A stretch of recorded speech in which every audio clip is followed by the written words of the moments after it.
Quer aprender um pouco mais sobre o direito processual civil? Então vem comigo. Não se esqueça de se inscrever no canal e ativar o sininho para receber as notificações. Vamos lá. Pessoal, na aula passada, nós conversamos um pouquinho sobre como que é o funcionamento dos processos quando eles chegam no tribunal. Eu expliquei para vocês que os julgamentos no tribunal, eles são colegiados, cada tribunal tem uma divisão, uma composição diferente. O nosso Tribunal de Justiça do Estado, ele é dividido em câmaras. As câmaras, elas são compostas por 5 desembargadores. Normalmente, os recursos contra decisões de primeira instância, que são os recursos de apelação e agravo de instrumento, eles são julgados por um colegiado de 3 juízes, 3 desembargadores. Nós teremos a figura do desembargador relator, que eu já comentei com vocês, o relator é aquele desembargador que conduz o processo, que toma as providências imediatas necessárias. E depois nós temos 2 vogais, que são os outros desembargadores que votam, conjuntamente com o relator. Não existe diferença de votos, o peso é o mesmo do voto do relator e dos 2 revisores, mas, obviamente, o relator, por ser um desembargador que teve mais contato com o processo, mais contato com a documentação, o voto dele acaba, em muitas das vezes, sendo acompanhado pelo voto dos demais. Nós vamos ler agora os artigos correspondentes aqui, e na medida que a gente for lendo, eu vou voltando e trazendo alguma explicação complementar para vocês, com relação àquilo que a gente já falou na aula passada, tá bem? Então, vamos lá. Os autos serão registrados no protocolo do tribunal no dia da sua entrada, cabendo à secretaria ordená-los com imediata distribuição. Parágrafo único. A critério do tribunal, os serviços de protocolo poderão ser descentralizados mediante delegação a ofícios de justiça de primeiro grau. Gente, essa questão da interposição dos recursos, com o processo eletrônico, ela facilitou muito, tá? Antes, funcionava da seguinte forma, o recurso de apelação, ele é interposto, nós vamos aprender isso, ele é interposto dentro dos próprios autos. Então, assim, a sentença foi proferida aqui na primeira vara civil de Barbacena, lá na primeira vara civil de Barbacena, naquele processo em curso, eu interponho, eu apresento o meu recurso de apelação. Aí o processo todo é enviado para o tribunal. Já o agravo de instrumento, ele é interposto diretamente no tribunal. Então, assim, nos processos físicos, ou a parte se deslocava até Belo Horizonte para levar o recurso, ou então ela fazia o uso do protocolo postal, que hoje ele é realizado através do correio, Eu mando um SEDEX, mas através de protocolo postal para o tribunal em Belo Horizonte. Com o processo eletrônico, isso mudou e facilitou muito a vida do advogado. Então, hoje eu interponho um recurso aqui do meu escritório na tela do meu computador. Só que o Tribunal de Justiça, ele trabalha com 2 plataformas distintas. Na primeira instância, eu uso o sistema chamado simplesmente PJE. Já na segunda instância, o programa, a plataforma do tribunal é a plataforma Temis. Então, quando eu utilizo a plataforma do tribunal, por exemplo, se for um agravo de instrumento, eu vou interpor na plataforma do tribunal. Se for uma apelação, eu vou interpor na plataforma da primeira instância. E aí, depois que o juiz mandar para a segunda instância, aí é que eu vou começar a acompanhar na plataforma do tribunal. Mas facilitou muito, sendo de forma eletrônica. Mas vamos recapitular, independente de ser eletrônico ou físico, quando chega no tribunal, a primeira coisa que se faz, é a autuação, ele vai ser numerado, tudo direitinho, e vai se sortear para qual câmara ele foi distribuído. Então, assim, dentre as várias câmaras cíveis que tem no Tribunal de Justiça, vai escolher aleatoriamente uma. Aí vamos pensar que seja escolhida a primeira Câmara Cível. A primeira Câmara Cível, ela é composta por 5 desembargadores. Nós falamos isso na aula passada. Então, vamos pensar aqui, ó, seguindo a ordem que está aparecendo para mim aqui nos quadrinhos. A Rafaela, o Bernardo, o Cristiano, a Sabrina e a Bárbara. Eles são os 5 desembargadores da primeira Câmara Cível do Tribunal de Justiça de Belo Horizonte, aqui hipoteticamente. Então, vamos pensar. Quando a Rafaela é sorteada para ser a relatora, vão julgar junto com ela, na condição de vogais, o Bernardo e o Cristiano. Quando o Bernardo for sorteado, vão julgar com ele o Cristiano e a Sabrina. Quando o Cristiano for o relator, vão julgar com ele a Sabrina e a Bárbara. Quando a Sabrina for a relatora, vai julgar com ela a Bárbara e a Rafaela. Quando a Bárbara for a relatora, julgará com ela a Rafaela e o Bernardo. Então, quer dizer, há uma alternância entre eles. Todos eles vão ser relatores e todos eles vão ser vogais, só que em processos distintos. Então, vamos recapitular aqui, vamos voltar aqui. Far-se-á a distribuição de acordo com o regimento interno do tribunal, observando-se a alternatividade, o sorteio eletrônico e a publicidade. Eu já comentei com vocês na aula passada que o regimento interno do tribunal ele é muito importante.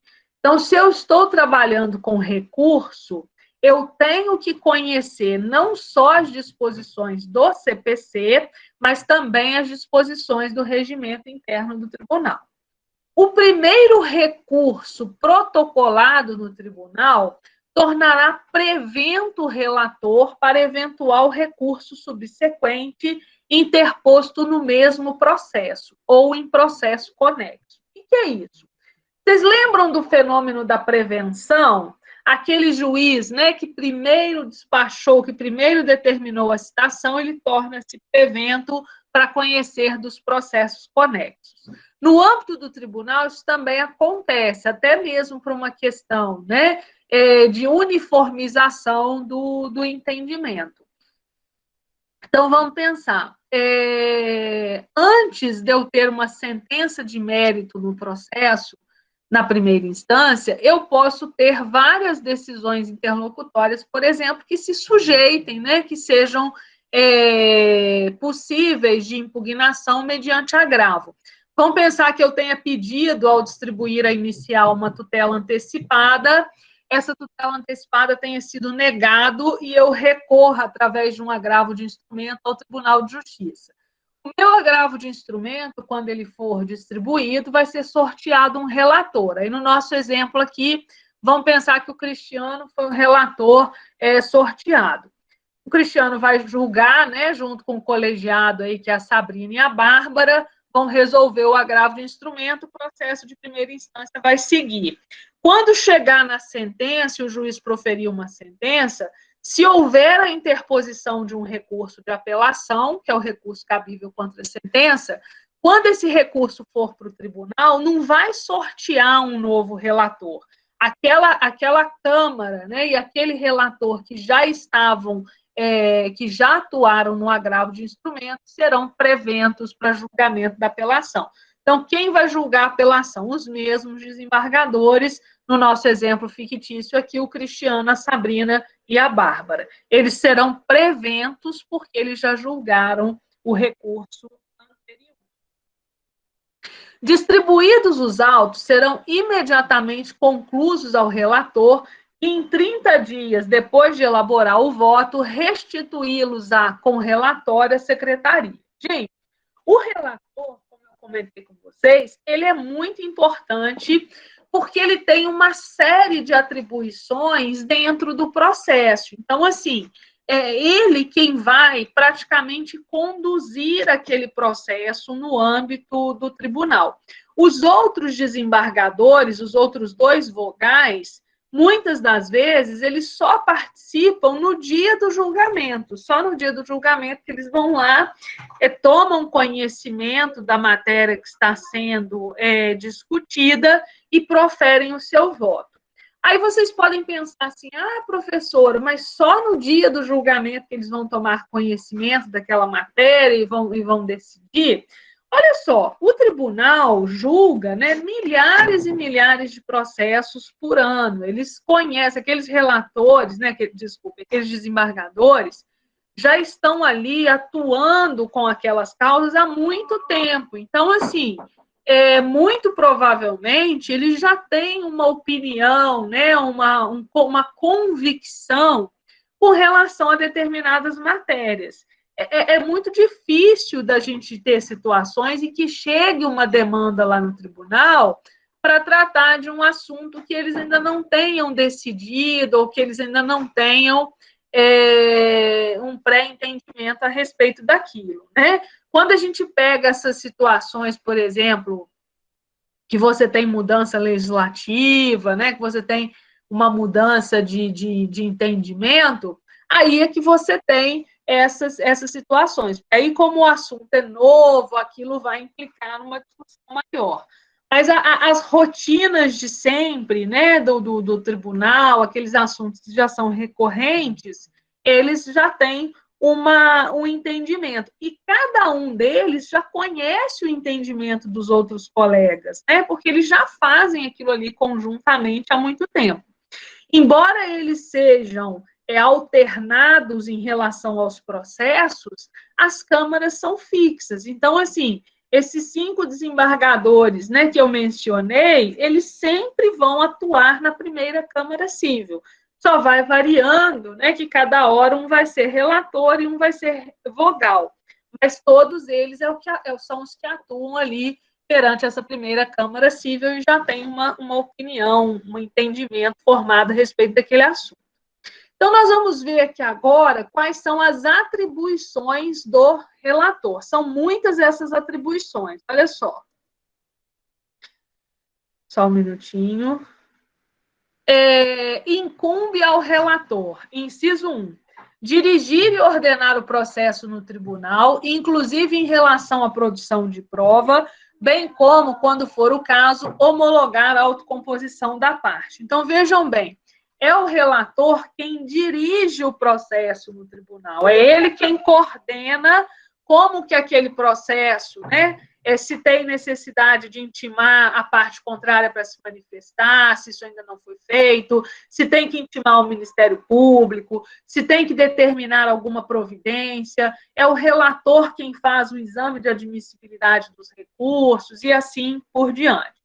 Embora o artigo fale, né, em produção de provas, isso pode levar ao equívoco, né, de nós pensarmos que lá no tribunal eu posso estar juntando novas provas. Não é isso, tá? As provas, elas são produzidas na primeira instância. Na segunda instância, o que o tribunal vai apreciar é se deve ou não deve ser mantida a decisão do juiz. Aí sim ele pode reapreciar e reavaliar a prova já constante dos autos, tá? Só em situações assim mais raras, né, bem excepcionais, que eu posso ter alguma situação específica do tribunal determinar o retorno dos autos à origem para juntada de algum documento ou para produção de alguma prova. Mas isso não é muito comum de se acontecer. O que o legislador está fazendo referência aí é naqueles processos que são de competência originária do tribunal. Aí, aqueles que começam no próprio tribunal, aí é o relator quem vai determinar, vai apreciar com relação à produção de provas. Também é o relator quem vai homologar um acordo, né, uma autocomposição entre as partes. Vocês já aprenderam que o acordo entre as partes ele já surte efeito entre elas, mas a homologação é necessária para pôr fim ao processo, né? Então, comunica-se o fato do acordo ao colegiado, na figura do relator, ele tem autonomia para sozinho fazer aquela homologação. Também compete ao relator apreciar o pedido de tutela provisória nos recursos e nos processos de competência originária do tribunal. Já falamos, processo de competência originária do tribunal é aquele que começa no tribunal. Quando nós estudamos os efeitos dos recursos, eu comentei com vocês, nós vimos o dispositivo legal, inclusive, de que hoje o novo CPC permite que em qualquer recurso possa o relator atribuir efeito suspensivo quando ele verificar uma plausibilidade do direito alegado, cumulado, né, além da plausibilidade, da razoabilidade do direito alegado, ele verificar um risco de dano grave ou de difícil reparação. Então, vamos pensar, quando chega lá no tribunal o recurso, se tiver pedido de efeito suspensivo, quem vai avaliar esse pedido é o próprio relator, tá? E aí, ele se convencendo ou não daquelas arguições, ele vai conceder ou negar o efeito suspensivo. Inclusive, já adianto para vocês que essa decisão do relator que concede ou que nega o efeito suspensivo, ela é uma decisão irrecorrível. Dela não cabe qualquer recurso, mas quando a questão for julgada pelo colegiado, ela pode ser modificada. Também compete ao relator não conhecer de recurso inadmissível, prejudicado ou que não tenha impugnado especificamente os fundamentos da decisão recorrida. Lembram que nós estudamos os pressupostos de admissibilidade dos recursos? Então, esses pressupostos de admissibilidade dos recursos são eles que vão estabelecer se é ou não é, né? Se aquele recurso pode ou não pode ser julgado. Então, vamos pensar, se o recurso foi intempestivo, se faltou preparo, se não apresentou, né, o recorrente as suas razões recursais, se ele apenas se limitou a repetir os fundamentos da inicial ou da defesa, se não foram juntados os documentos obrigatórios, se a parte não está devidamente representada por procurador habilitado, todos aqueles requisitos de admissibilidade que nós aprendemos, é o relator quem vai verificar se eles estão presentes. Se não estiver presente algum daqueles requisitos, o relator irá inadmitir. Inadmitir o recurso, gente, vou escrever aqui para vocês, inadmitir o recurso é igual a não conhecer o recurso. Então, quando eu falo assim, o recurso não foi admitido, significa que ele não foi nem conhecido. Por quê? Porque faltaram, ou faltou, né, algum requisito de admissibilidade. Então, se faltou algum requisito de admissibilidade, o caso é de não conhecimento do recurso. Aí, vejam bem, o relator não precisa nem levar isso para os colegas dele, não precisa nem levar isso para os outros dois vogais. Ele mesmo, né, examinando ali o recurso, ele viu que está faltando um requisito de admissibilidade, ele irá inadmitir o recurso. Inadmitir ou negar seguimento é a mesma coisa. Agora, nós falamos também, quando estudamos a parte inicial, a teoria geral, nós aprendemos também o seguinte, que o novo CPC, ele prestigia muito os princípios da cooperação e da instrumentalidade das formas. Isso quer dizer que há, inclusive, disposição expressa nesse sentido, que hoje, antes do tribunal proferir qualquer decisão contrária ao interesse da parte, tribunal ou juiz de primeira instância, ele deve ouvi-la, tá? Isso é a incidência do princípio da não surpresa. Então, assim, mesmo no tribunal, antes do relator não admitir um determinado recurso, ele deve ouvir a parte contrária. Obviamente, se for algo sanável, né? Vamos pensar que seja um recurso inadequado. Eu entrei com uma apelação, era um caso de agravo. ele provavelmente não vai nem ouvir, né? Se ele entende que aquele recurso é um recurso inadequado, ele já vai logo inadmitir.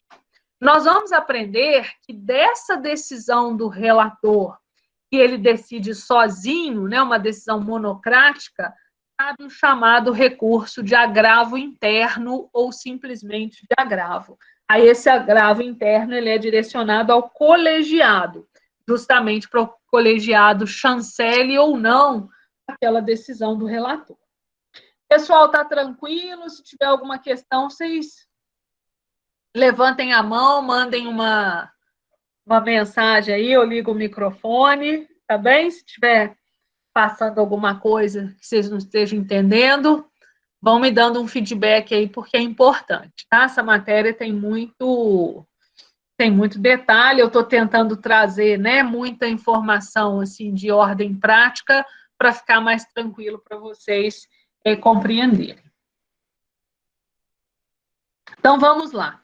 Também compete ao relator sozinho, né, negar provimento a recurso que for contrário à súmula do Supremo Tribunal Federal, do Superior Tribunal de Justiça ou do próprio tribunal, contrário a acórdão proferido pelo Supremo Tribunal Federal ou pelo Superior Tribunal de Justiça em julgamento de recursos repetitivos, ou então contrário a entendimento firmado em incidente de resolução de demandas repetitivas ou de assunção de competência.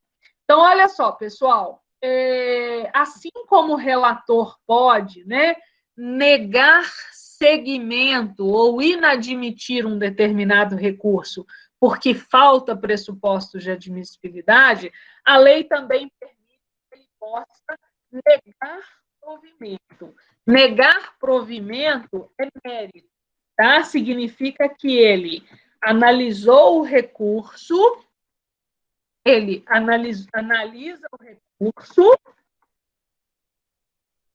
mas não o considera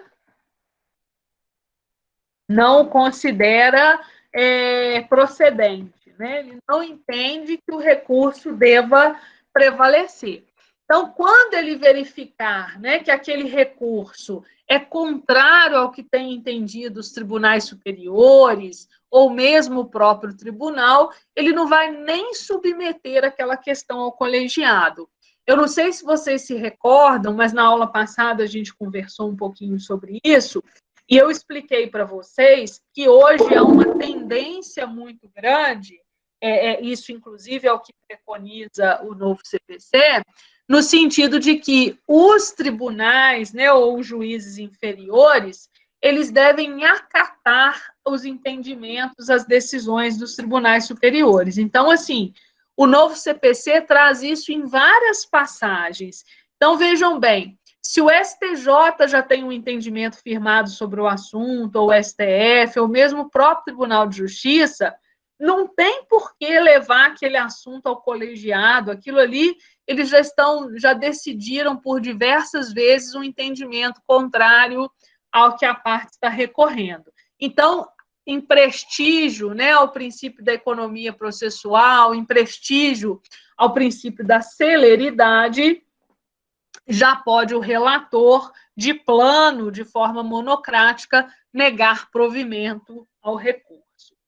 Assim como o relator pode também, no inciso seguinte aí, dar provimento de plano ao recurso. Aí é o que diz o inciso 5. Ó. Depois de facultada a apresentação de contrarrazões, dar provimento a recurso se a decisão recorrida for contrária à súmula do Supremo Tribunal Federal, do STJ ou do próprio tribunal, acórdão proferido pelo STF ou pelo STJ em julgamento de recursos repetitivos ou em situações de entendimento firmado em incidente de resolução de demandas repetitivas. Então, vejam bem, assim como o relator pode, né, negar provimento, ele também pode dar provimento. É a mesma coisa que acolher, que acatar as razões recursais. Quando ele fala ali, depois de facultada a apresentação de contrarrazões é a manifestação da parte contrária, né? Então, assim, quando uma parte recorre, o contraditório é exercido através das contrarrazões. Então, muitas das vezes, como na apelação, essas contrarrazões são colhidas na própria primeira instância. O próprio juiz que recebe a apelação já ouve a parte contrária e o processo já vai para o tribunal completinho.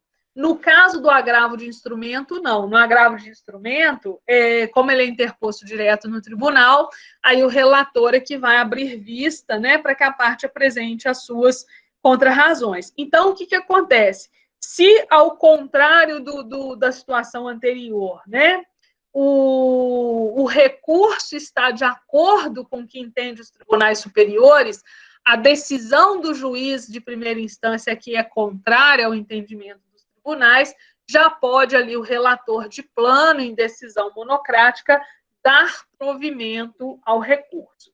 Destas decisões, né, nós vamos ver que cabe o chamado agravo interno, justamente para que o colegiado confirme ou não aquela decisão do relator. Hoje, gente, inclusive, como a ideia é dar uma celeridade aí ao processo, os tribunais têm, inclusive, alertado a parte sobre a possibilidade de imposição de multa no caso aí de recursos meramente protelatórios. Então, vamos pensar, né, numa situação dessa em que a decisão do relator de dar provimento ou negar provimento esteja de acordo com o entendimento já sumulado de tribunais.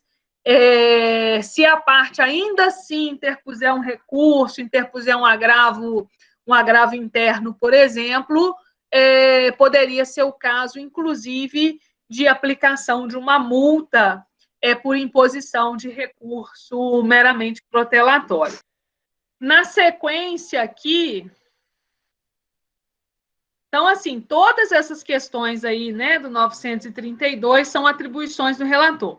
Ainda nas atribuições do relator, cabe ao relator decidir o incidente de desconsideração da personalidade jurídica quando este for instaurado originariamente perante o tribunal. Vocês já aprenderam, né, que hoje o incidente de desconsideração da pessoa jurídica ele tem que ser feito, né, na primeira instância, mas isso aqui, o legislador está se referindo a uma situação em que seja um processo originário de tribunal, né? Aí, sendo um processo originário de tribunal, caberá ao relator decidir sobre esse pedido de desconsideração da personalidade jurídica. Também compete ao relator determinar a intimação do Ministério Público quando for o caso. Hoje, o Ministério Público não é obrigado a se manifestar em todo e qualquer recurso, tá? Ele só é obrigado a se manifestar naqueles processos em que tenha um interesse público envolvido. Então, vamos pensar, processos que envolvam menores e incapazes, processos que envolvam direito de família, processos que envolvam, né, interesse público aí, matérias relacionadas ao direito do Estado, que vai se determinar a intimação do Ministério Público. Direito de família, recentemente, né, assim, também com o novo CPC, sofreu uma mudança, o Ministério Público só atua em processos da área de família quando há interesse de menores ou incapazes, né, se são interesses meramente dos cônjuges, ali um divórcio, uma separação que hoje já está em desuso, não caberia a necessidade dessa manifestação. Também compete ao relator exercer outras atribuições estabelecidas no regimento interno. Aí vai variar de tribunal para tribunal. Antes de considerar inadmissível o recurso, o relator concederá o prazo de 5 dias ao recorrente para que seja sanado o vício ou complementada a documentação exigível. Então, olha só, esse parágrafo único aqui, ele vem ao encontro do que a gente já tinha conversado, né, quando falamos na teoria geral dos recursos, que eu disse para vocês que hoje, antes do relator ele negar seguimento a um recurso, antes dele considerar o recurso inadmissível, porque o recurso não preenche os requisitos de admissibilidade, ele deve oportunizar a parte 5 dias para consertar. Então, no caso do preparo, por exemplo, né, do recolhimento das custas, nós vimos que se chegou um recurso no tribunal sem preparo, o que o relator vai fazer? Ele vai dar a parte 5 dias para que ela ou comprove a existência, né, de um caso fortuito ou força maior que tenha impedido aquele recolhimento, ou então que ela faça o recolhimento em dobro, né? Aí ela sanaria aquela irregularidade. Se tiver faltando, por exemplo, algum documento, o agravo de instrumento, nós vamos aprender que ele obrigatoriamente depende da juntada de vários documentos. Se tiver faltando algum desses documentos, antes do novo CPC, seria caso de inadmissibilidade do recurso. Com o novo CPC, o relator vai dar aí um prazo de 5 dias para que a parte supra a irregularidade junto àquela documentação. Então, antes, né, dele tomar essa providência de não conhecer do recurso, ele deve dar essa oportunidade. A parte se manifestando, ele vai decidir se foi ou não foi suprida. Nós temos ainda no artigo 933 a questão dos fatos supervenientes, né? O que é um fato superveniente? É um fato que não era conhecido, né, quando da interposição do recurso ou quando do proferimento da sentença. E aí o que o legislador determina? O legislador determina que da mesma forma seja dado um prazo aí de 5 dias para que as partes se manifestem, também em prestígio ao princípio da não surpresa. É isso que diz aí no 933.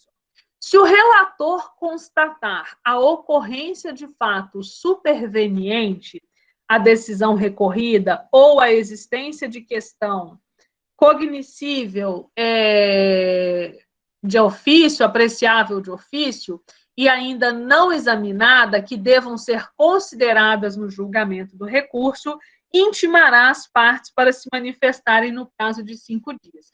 Nós vimos, né, quando estudamos os pressupostos de admissibilidade, que questões de ordem pública, o juiz ou o tribunal pode e deve conhecê-las de ofício. Mas aqui, o que o legislador está dizendo? Ele deve antes oportunizar o prazo para as partes se manifestarem. Então, vamos pensar, o processo está lá no tribunal, o relator viu que o advogado não tem procuração, que ele já não tinha procuração desde a primeira instância, né? E antes dele declarar nulos aqueles atos praticados, ele deve ouvir a parte. Ele vai ter que dar o prazo para juntar a procuração? Depende da hipótese concreta. Normalmente, não, porque o que o Estatuto da Ordem e o próprio CPC prevêem é a obrigação do advogado praticar o ato e ratificá-lo, né, juntando a procuração no prazo máximo de 15 dias. Então, quer dizer, se já tiver passado mais de 15, ele não é obrigado a aceitar, mas ele é obrigado a conceder o prazo para manifestar. Se a constatação ocorrer durante a sessão de julgamento, esta será suspensa a fim de que as partes se manifestem. Se a constatação se der em vista dos autos, deverá o juiz que solicitou a vista encaminhar ao relator, que tomará as providências previstas no caput e, em seguida, solicitará a inclusão do feito em pauta para prosseguimento do julgamento com submissão integral da nova questão aos julgadores. No caso do tribunal, como eu falei para vocês, os julgamentos, eles são feitos pelo órgão colegiado. Então, o que acontece? Depois que o relator toma todas essas providências aí, se não for o caso dele inadmitir o recurso, se não for o caso dele negar provimento de plano ou dele dar provimento de plano, o que ele vai fazer? Ele vai fazer um relatório contando ali, né, os principais acontecimentos daquele processo e ele vai submeter o processo a julgamento, apresentando um pedido de dia. Ele devolve o processo para a secretaria com pedido de dia. Dia para quê? Né? Dia de julgamento. Aí ele vai solicitar ao presidente daquela Câmara, né? Cada Câmara vai ter um presidente, esse presidente também, né, vai alternar entre os desembargadores que compõem, ele vai pedir esse dia de julgamento para que aquele processo seja incluído numa data para ser julgado, numa sessão de julgamento. Normalmente, essas datas, elas acontecem num dia específico da semana. Por exemplo, hipoteticamente, tá? A primeira Câmara Civil julga todas as segundas-feiras. A segunda Câmara Civil julga todas as terças-feiras e assim sucessivamente. Só que, quando o relator faz esse pedido, ele vai pedir para que seja marcado uma segunda-feira. Então, às vezes, a pauta do tribunal normalmente é uma pauta muito cheia, porque o tribunal recebe recurso do Estado inteiro. Então, assim, o Tribunal de Justiça de Minas recebe recurso de todas as comarcas do Estado de Minas. Então, se um juiz de primeira instância é sobrecarregado, imagina um desembargador no tribunal que ele tem lá milhares de processos para poder julgar. Designada essa data, né, no dia e hora marcados, julgamentos começam sempre a 1h30 da tarde, tá? Dificilmente você vai ter um julgamento em outro horário no Tribunal de Justiça de Minas, tá? 1h30, outros tribunais pode ser de manhã, pode começar 1h. No Tribunal de Justiça de Minas começa às 13h30. Mas isso vai ser informado à parte, ela vai ser intimada desse horário. Aí, marcado aquele horário, né, inicia-se a sessão de julgamento, e aí o que o relator vai fazer? O relator apresenta o processo, né? Ele vai ler o seu relatório, vai apresentar o processo e vai proferir o seu voto. Depois que ele profere o seu voto, aí os outros dois desembargadores que fazem parte, né, daquele colegiado com ele, vão decidir, ou vão acompanhar o relator, ou vão divergir, né? Vão votar diferente do relator. Então, esses votos vão ser colhidos, né, por maioria, não precisa ser por unanimidade, e o resultado do julgamento ele vai ser apresentado. O relator ele é importante porque, como ele tem mais conhecimento do processo, ele acompanhou tudo, é muito comum dos outros desembargadores simplesmente acompanharem o relator, salvo aquelas situações em que eles já têm um entendimento específico sobre a matéria, que aí você vê o caso deles fazerem um voto divergente. Nessa sessão de julgamento, gente, ao contrário de uma audiência de primeira instância, não é necessário nem a presença da parte, nem a presença do advogado. Assim, a sessão de julgamento vai acontecer independentemente do advogado estar presente. A parte nem é comum a parte estar presente, porque não tem espaço igual numa audiência em que você senta ali, as partes sentam ali junto com o juiz. No tribunal não é assim que acontece. Os desembargadores vão estar lá num espaço separado e os advogados vão estar sentados, né, em fileiras assistindo aquela sessão, porque são vários processos e vários advogados vão estar ali presentes, né, dentre advogados, estagiários, estudantes que estão ali fazendo, né, assistindo às sessões de julgamento. Mas, embora o advogado não seja obrigado, obviamente, é recomendado que ele participe, né? Inclusive, é permitido ao advogado fazer sustentação oral. Espera aí. Sim, Rafaela, se elas quiserem ir, podem ir, tá? Não há nenhum impedimento legal. As sessões de julgamento são públicas. Então, não só as partes, mas qualquer pessoa pode assistir, né? Se a gente estivesse em Belo Horizonte, por exemplo, aqui na turma recursal eu falei que eu vou organizar para levar vocês para a gente poder assistir, levá-los virtualmente, né? Porque nós estamos com esses procedimentos todos virtuais. Aí pode assistir. Isso que eu queria falar para vocês. Essas sessões de julgamento, hoje, né, com a pandemia, elas estão sendo realizadas por videoconferência. Então, assim, para o advogado, isso foi muito benéfico, porque ele não precisa mais se deslocar, principalmente o advogado do interior.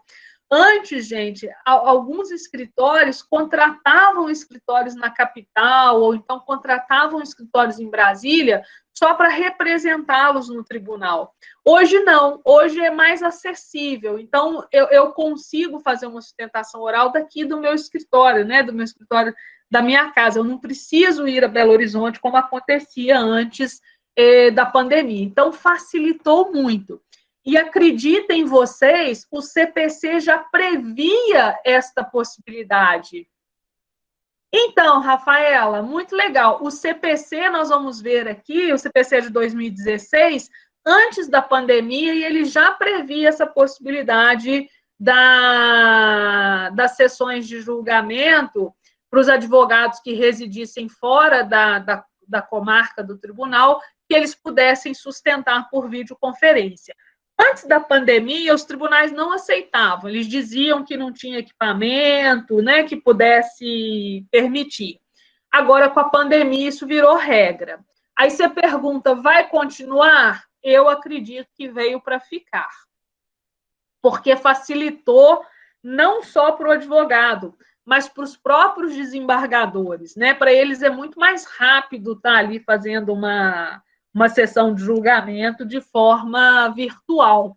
Nem todos eles vão necessariamente ao tribunal para participar da sessão. Muitos continuam participando da sessão de seus gabinetes, né? Sem a necessidade de estarem presencialmente lá na sessão de julgamento.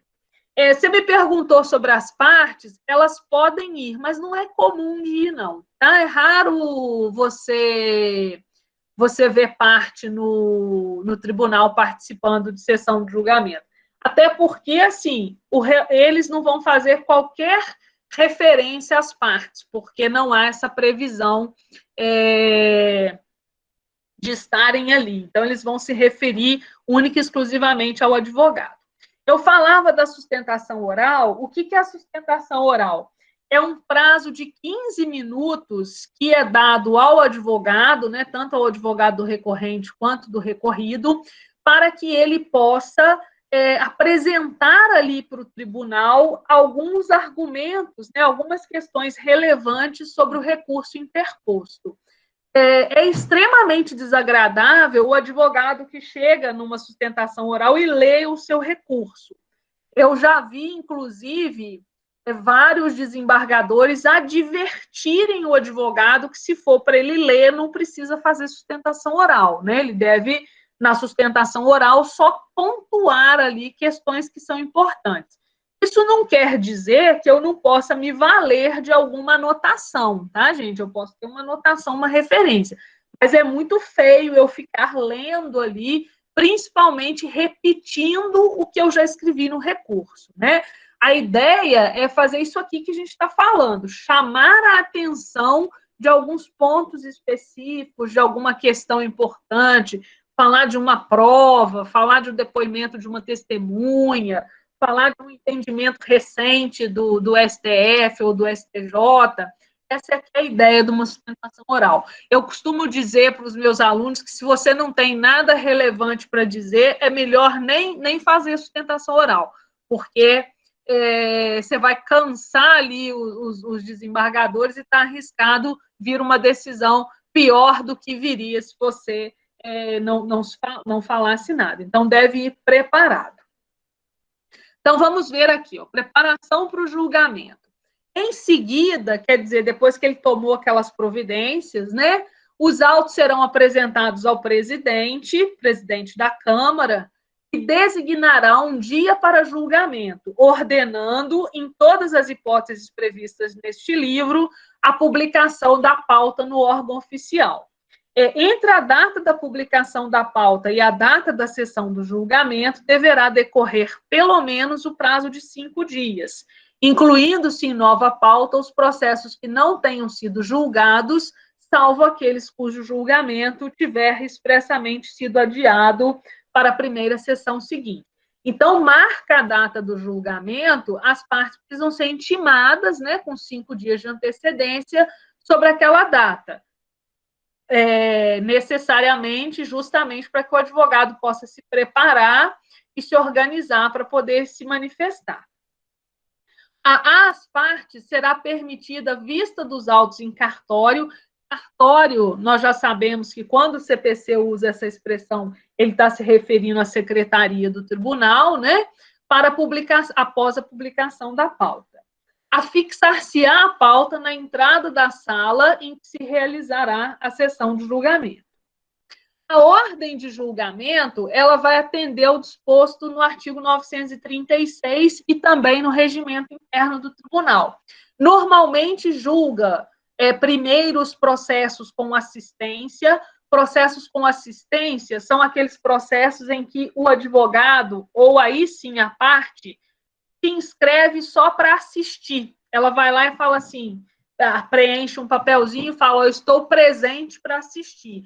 Qual é a vantagem disso? É que o voto vai ser lido ali na hora. Se a parte não estiver presente, eles não leem o voto, porque como são muitos processos, se não tiver nem a parte nem o advogado presente, eles vão simplesmente só publicar o resultado. A sustentação oral é a possibilidade do advogado das partes, né, defender ali oralmente as questões importantes. 15 minutos, tá, gente? 15 minutos para cada parte. Se tiver ali desconsórcio, por exemplo, né, 2 recorrentes, aí esse tempo tem que ser dividido. Ou só um fala, ou eles dividem o tempo. Um fala 10, outro 5, ou então cada um fala 7,5. O tribunal não aceita que se extrapole esse tempo, não. Na sessão de julgamento, depois da exposição da causa pelo relator, o presidente dará a palavra sucessivamente ao recorrente e ao recorrido, e, nos casos de sua intervenção, ao membro do Ministério Público, pelo prazo improrrogável de 15 minutos para cada um, a fim de sustentarem suas razões nas seguintes hipóteses, nos termos da parte final do caput do artigo 1021. Aí o artigo 937, ele traz lá os recursos em que é possível fazer sustentação oral. Como a gente está falando, né, é muito de recurso, de matéria de decisão de primeira instância, eu coloquei para vocês só os mais comuns, né? A apelação sempre cabe sustentação oral, o agravo de instrumentos só cabe sustentação oral no que se refere a decisões de tutelas de urgência ou tutela de evidência. Por exemplo, se eu estiver discutindo assistência judiciária, eu não posso fazer sustentação oral. Só se for tutela de urgência ou de evidência, porque aí eu tenho um risco, né, uma urgência que justifica aquela sustentação oral. Embargos declaratórios também não cabe sustentação oral. Só assim para a gente detalhar, não necessariamente porque uma parte fez sustentação oral, a outra vai fazer, tá?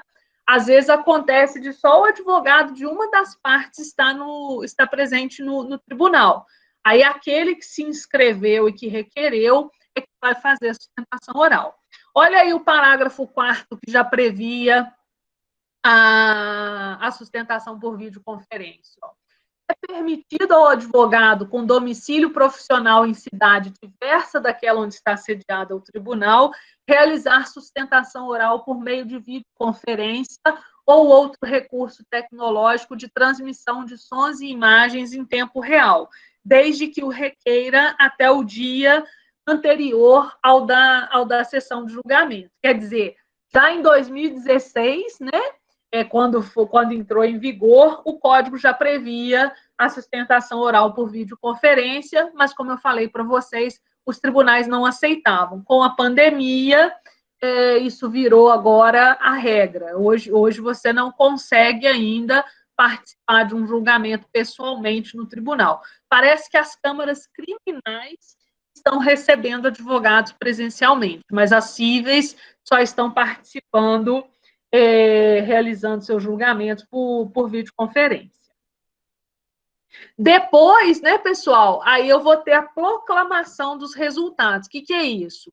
Depois que o advogado fala, o relator vai apresentar o seu voto. Ele vai dizer, dou provimento ao recurso, nego provimento ao recurso, não estou conhecendo do recurso, né, por alguma falta de um pressuposto, ele vai apresentar o seu voto. E aí o presidente da sessão ali, da Câmara, ele vai colher o voto dos demais, ele vai perguntar ao vogal, o senhor vota, como que o senhor vota? Ele vai falar, de acordo com o relator. Ou então ele vai falar, né, vai pedir licença, a vênia, né, vocês devem ouvir muito falar assim, ela aparece toda hora, né? Venho pedir vênia, com a devida vênia, data máxima vênia, o que é isso? Licença, né? Com a devida licença, com o devido respeito, e aí ele apresenta ali o seu voto divergente. Às vezes acontece, né, do advogado fazer uma sustentação oral que chama atenção e pode ocorrer de um deles pedir vista.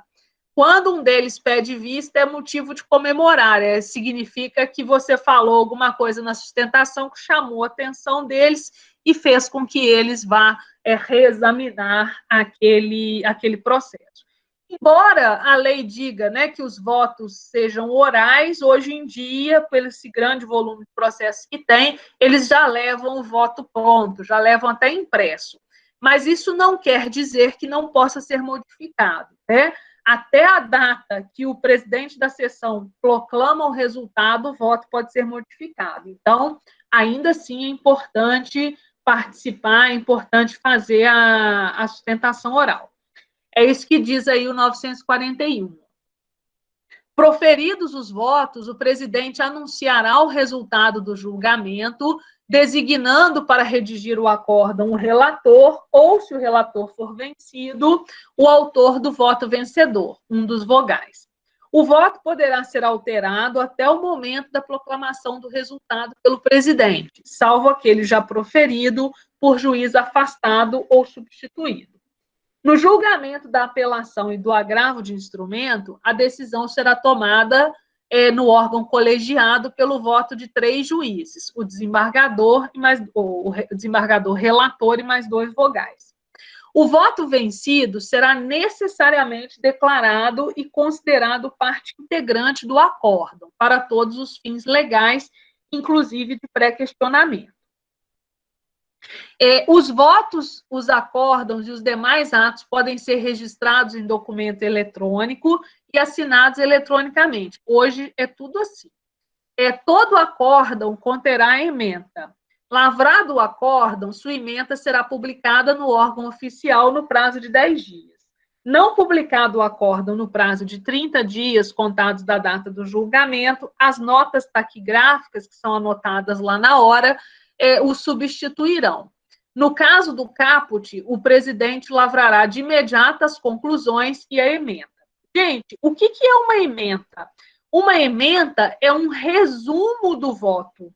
Então, assim, eu vou abrir aqui só para vocês verem, só para não ficar isso em branco, assim, na cabeça de vocês. Eu vou abrir aqui no site do tribunal. Estou no site do Tribunal de Justiça em pesquisa de jurisprudência. Fui lá no site do Tribunal de Justiça, tá? Fiz uma pesquisa aleatória de jurisprudência, só para vocês entenderem o que é uma ementa. A ementa é um resumo. Então, olha só. Processo número tal, o relator, desembargador Sérgio André da Fonseca, data do julgamento, 24 de agosto de 2021, super recente, né?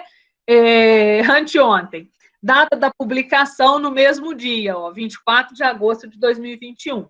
Aí a ementa é o resumo do caso, olha só. Agravo de instrumento, cumprimento de sentença, preclusão consumativa, inovação recursal, supressão de instância, preliminares afastadas, penhora online, bloqueio de valores provenientes de auxílio-doença, impossibilidade, impenhorabilidade absoluta, decisão reformada. Então, eles resumem. O pedido de reconsideração da decisão agravada não implica em preclusão consumativa. Não há que se falar em inovação recursal ou supressão de instância quando verificada a juntada dos documentos na instância de origem.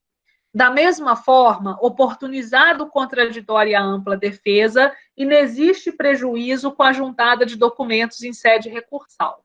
Nos termos do artigo 833 do CPC, os vencimentos, subsídios, soldos, salários, remunerações, bem como as quantias recebidas por liberalidade de terceiros e destinadas ao sustento do devedor e de sua família, são absolutamente impenhoráveis. Constatado que o bloqueio recai sobre verba proveniente de auxílio-doença, deve ser determinado o imediato desbloqueio por se tratar de verba impenhorável. Então, aqui na ementa, ele já traz um resumo, tá vendo? Pelo resumo ali, a gente já sabe, olha, é processo de execução, cumprimento de sentença, foi feita uma penhora de benefício previdenciário, a parte recorreu, né, entrou com agravo de instrumento, o tribunal deu provimento ao agravo e determinou o desbloqueio desse valor. Agora, aí eu quero saber mais, eu quero saber com detalhes o que aconteceu nesse processo.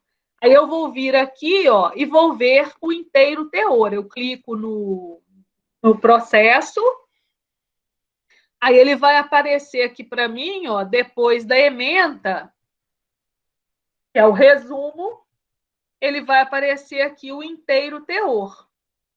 Aí no inteiro teor vai vir tudo contando bonitinho, qual que foi a história, o que aconteceu, ó, trata-se de agravo de instrumento, aí vai ter o nome das partes, que tipo de processo que cuida, as preliminares, vão ter os votos, aqui, ó, os votos do relator. Aí, se, por exemplo, tivesse um voto divergente, né? Esse voto divergente, lá, o desembargador José Eustáquio, de acordo com o relator. Desembargador Habib Felipe, de acordo com o relator. Súmula do julgamento, rejeitaram as preliminares e, no mérito, deram provimento ao recurso. Então, quando eu tenho a publicação dessa ementa, a ementa é um resumo, né? Mas eu tenho acesso ao inteiro teor, vou lá e vou ver o voto todo.